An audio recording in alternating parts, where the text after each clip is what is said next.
Hello, Tenno. Let me introduce myself. My name is Jade Rabbit Emperor. Some of you know me from TikTok, where I've been trapped for the better part of 3 years like an inmate of a maximum security social media prison, slowly licking away at the walls of my enclosure as if I'm trying to get to the center of a Tootsie Pop. To everyone new to my content, I specialize in making weird, over-engineered builds because that's what I find most enjoyable about this game. I might as well be a Warframe adjacent SCP, and I'm pretty sure Rebecca was the agent assigned to keeping me confined. Anyway, no, you're not tripping Spraudlings. That was indeed 4,000 kills in 20 minutes. That's a ratio of 200 kills per minute, whereas most builds are only averaging around 100 kills a minute. And I spent the majority of the mission cosplaying as a fly on the wall. No, really, I kinda just clung to the wall for 20 minutes straight. Given that this is my first attempt at a long format video, not recorded off of my phone, I'm still trying to figure out my audio settings, so please do bear with me if things sound a bit off here and there. Oh yeah, and by the way, almost nothing I do is ever budget friendly.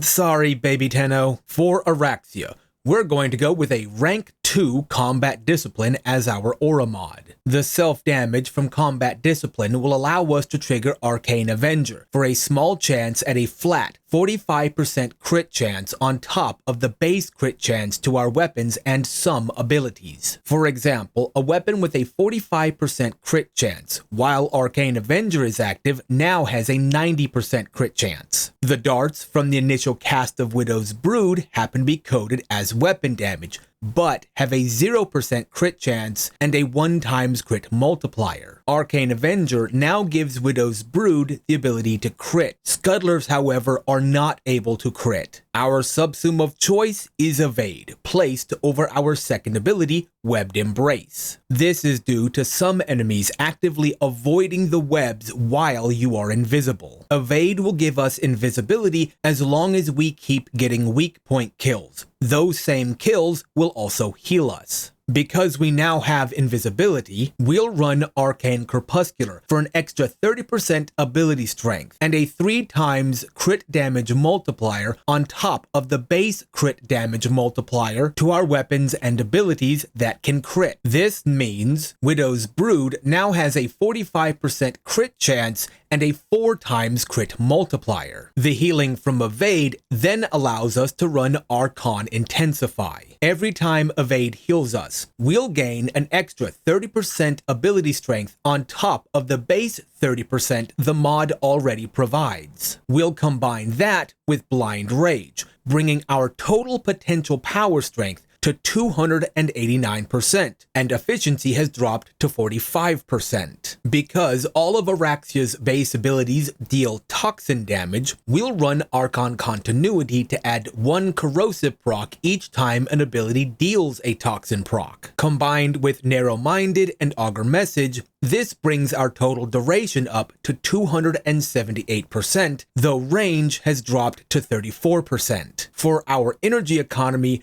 we'll only need to run Prime Flow and maybe 1 Violet Archon Shard. With our current strength value, Mercy's Kiss will create 4 health orbs and 1 energy orb, easily sustaining the needs of our toolkit. We'll round out the stat values of our build with Augur Reach, bringing our range up to 64%. Because we've given up Webbed Embrace for Evade, we don't have anything within our toolkit that actually needs a lot of range. Realistically, we only need enough range for Widow's Brood to still be able to effectively hit targets. For our survivability, while it may seem like a poor option at first, we're going to run Rolling Guard. Oraxia's 4th ability gives her both knockdown and status immunity and lets her pull herself from point A to point B using her webs. This piece of movement tech counts as your dodge roll, triggering the status cleanse and 3 seconds of invulnerability from Rolling Guard. So, at face value, Rolling Guard seems completely worthless, right? But On Steel Path, if you get the Acolyte Malice, you cannot seem to escape his magnetized bubble this way. So, you will have to deactivate Silken Stride in order to be able to perform a proper dodge roll to be able to get out of the magnetized bubble. Otherwise, you'll stay trapped and you will eventually die. Do note, upon deactivating Silken Stride, you may need to either wait about a second or roll twice, as I found sometimes the bubble just refuses to dislodge itself properly. And then we have the Acolyte Violence, who can use Silence, turning off all of your abilities. In both cases, Rolling Guard is a very good option as it provides some level of protection when you are forced to give up the knockdown and status immunity of your fourth ability. The other Acolytes are kinda just stupid. They'll teleport to you or teleport you to them and kinda just stand underneath you, which can make aiming at them just a little awkward. This just leaves the Exilus mod,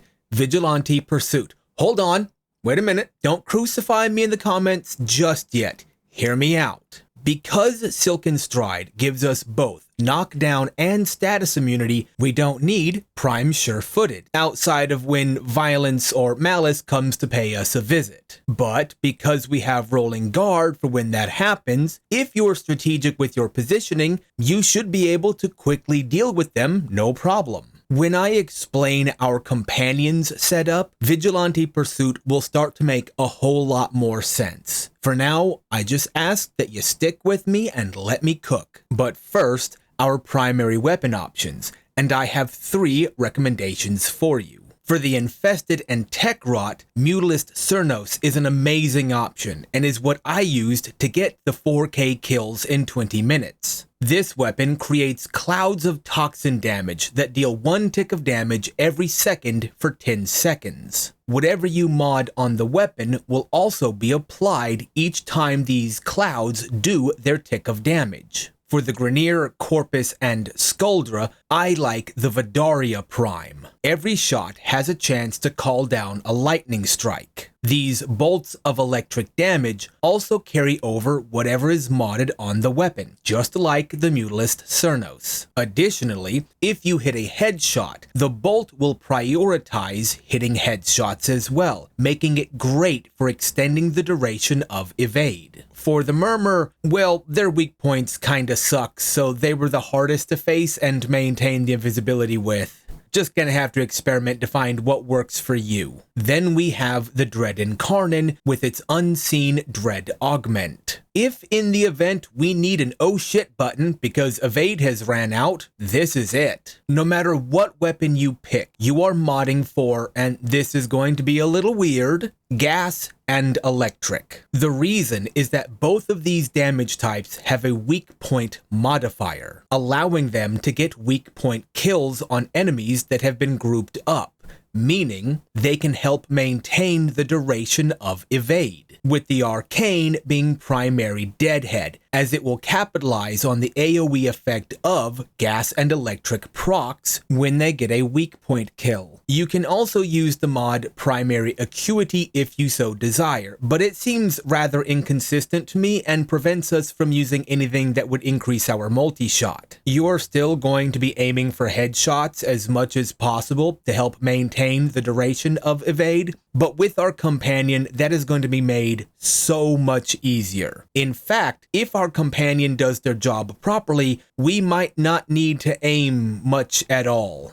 No, seriously. Next up, our secondary weapon, the Dual Kestra, or the Secura variant obtained from the Perrin Sequence Syndicate. While this isn't your only option, you are limited to pistol-type weapons. When picking your preferred secondary, there are 3 things to prioritize: a high fire rate, a large magazine size, and if possible, punch through. We're going to start with Galvanized Diffusion and Lethal Torrent for more multi-shot and a higher rate of fire. From there, we are adding in Augur Seeker and Augur Pact. Between the 2 auger mods on Oraxia and the 2 on our secondary, we will have 4 towards the set bonus. This will then give us 160% of the energy we spend on an ability cast back as extra shields. Due to Blind Rage lowering our efficiency, our abilities are going to cost more energy, meaning the auger mods will provide more shields per cast. Next up is Synth Charge, which is to help build into another combo on our companion. Because the dual castra doesn't come with punch through though, we'll need to use Seeker to combo with Magnetic Might and Arcane Secondary Fortifier. We're not always going to be able to single out an Eximus within a crowd, so punch through ensures that we can blind fire into the horde and still hit them. The magnetic damage will do increased damage against the overguard of Eximus units, and Secondary Fortifier will then convert that overguard into overguard for ourselves. If you haven't noticed by now, we're breaking a lot of the conventional rules you've been taught about good modding practices, which brings us to our melee weapon. This isn't a requirement of the build, but it does help.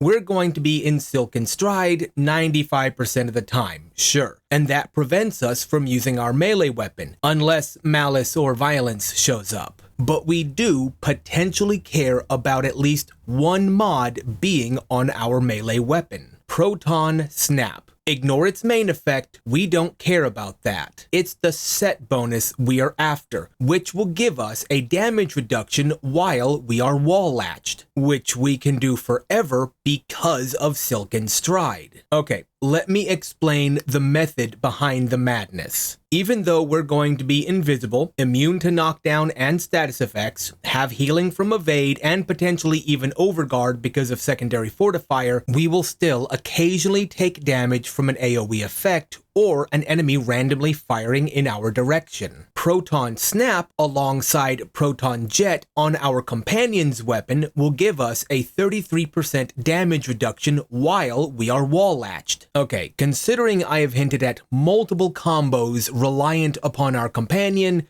I guess it's time to talk about them. I went with the Nautilus due to its Cordon Precept, but the Worm, Jin, a Hound, or even a Moa can also work. Remember when I said we wanted a secondary weapon with Synth Charge, a high fire rate, and a large magazine size? This is why. Every time we holster our secondary weapon, Synth Charge will start to reload it. This will then trigger Reinforced Bond, giving 150 overshield to our Sentinel. This acts as a sort of pseudo shield gating mechanic for our Sentinel. Every second, 5% of the weapon's total magazine will be refilled to the weapon. This means if in the event your Sentinel's shields break, then every subsequent second that any amount of ammunition is being refilled to its magazine because of Synth Charge, it will automatically trigger this pseudo shield gate mechanic. The faster the fire rate, the quicker we can mag dump, and the better we can maintain this combo. And the larger the magazine, the more time it will take for Synth Charge to fully reload it. Unfortunately, this is only going to work properly with the Nautilus, Worm, Jin, a Hound, or a Moa. All other companions fall short of the required 1,200 shield threshold if we want Reinforced Bond to also give us the 60% fire rate bonus. If we aren't worried about that additional fire rate bonus, then any companion can use this tech. But no matter what, we need Calculated Redirect to give as much base shield to the companion as possible. And no matter what, we only want one synth mod anywhere on the build. If we increase the reload speed of the synth mod set, we end up having to mag dump our secondary weapon more often. The dual Kestra with a base magazine size of 120 means it auto reloads 6 rounds per second, giving the Sentinel 20 seconds of this pseudo shield gating mechanic. But because we're going to be invisible for the majority of the mission, our companion, unfortunately, will not attack. So we need Duplex Bond. Every time we spend 100 energy, we will get one of up to 3 Spectre clones of our companion for 30 seconds. While they can't use Precept mods, their kills have a 50% chance of creating an energy orb, but more importantly, the clones are immune to all damage, will not turn invisible, and thus they will attack on our behalf. Blind Rage, lowering our efficiency, means the initial cast of Evade will create a clone.